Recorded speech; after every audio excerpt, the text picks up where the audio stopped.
চরের জীবনযাত্রা অনেক কষ্টের হয়, আর চরে যারা থাকেন তারা অনেক কিছু থেকেই সুবিধা বঞ্চিত থাকেন, তাদের সব সুবিধা থাকে না। আর সাধারণত তারা চরে চাইলেই সব কিছু পান না।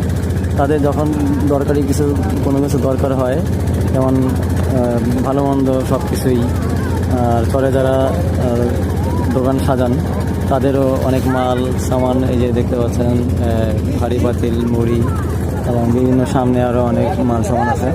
এইগুলো চরে যারা বসবাস করে সব কিছুই আপনার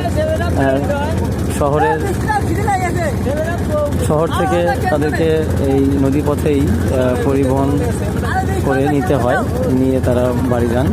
কারণ তারা এটা দেখা গেছে তারা এক সপ্তাহ 10 দিন 15 দিন পর পর তারা এই ধরনের বড় ধরনের চাহিদাগুলো থাকে, সেগুলো তারা এখান থেকে সংগ্রহ করে ক্রয় করে এখান